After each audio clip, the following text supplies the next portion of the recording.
Hello and welcome back to this edition of Bayou Time. Again, your host, Keith Whiteside, licensed clinical social worker with Charitable and Home Care. Very glad you're joining us, especially when we're looking at these opportunities that we have to go out and cast our vote.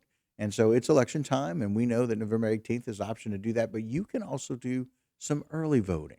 The options are for early voting for this general election is November 3rd through 11th. It's 8:30 a.m. to 6 p.m. They have extended hours, and now that's going to exclude Sunday, November 5th and November 10th, and let's look at why.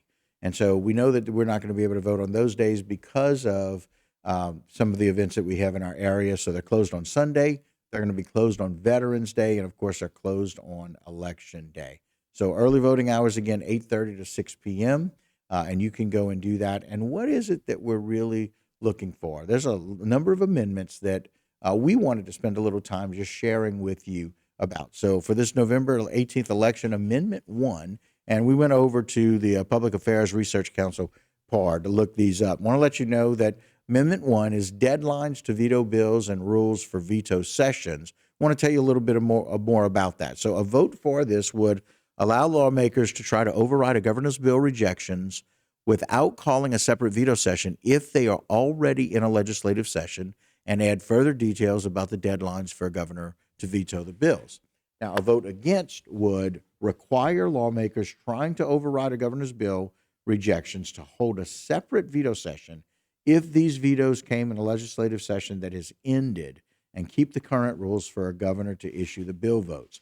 So this proposed change, the amendment would spell out the governor's deadlines for deciding the fate of a bill and rework the rules governing veto sessions in instances where lawmakers are gathered in another legislative session. The governor would have 10 days to determine whether to sign that veto or not.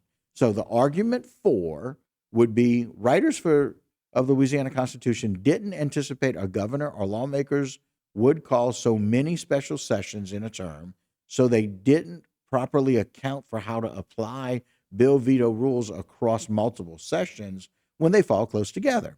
Lawmakers only started holding veto sessions this term, and timeline problems have become apparent. The rules need more clarity. Now, the argument against would say Louisiana's Constitution is clear in its deadlines for bill vetoes and its rules for veto sessions.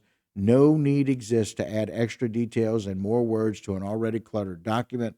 Repeated special sessions and veto sessions may not be an issue in future terms. The changes only make the provisions more confusing. And that is one particular one. So the November 18th election amendment number 2, we look at repeal of inactive special funds in the Constitution. A vote for would remove 6 inactive funds with zero or near zero balances from the Louisiana Constitution.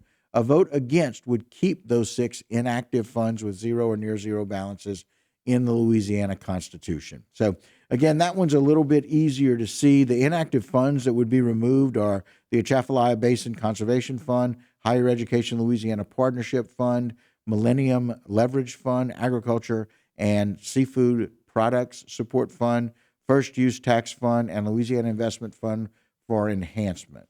And so the argument for would say repealing funds wouldn't change anything for the state financially, but it would clean up the cluttered Constitution. The argument against says that lawmakers and voters created the funds for an initial purpose, and they may want to return them to use in the future. So that's amendments 1 and 2.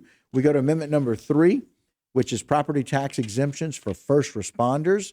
A vote for would allow a parish governing authority to give an extra property tax exemption to police, firefighters, and certain other first responders who own homes and live in the parish. A vote against would maintain the current property tax system, which doesn't let parish governing authorities offer the extra tax break to first responders.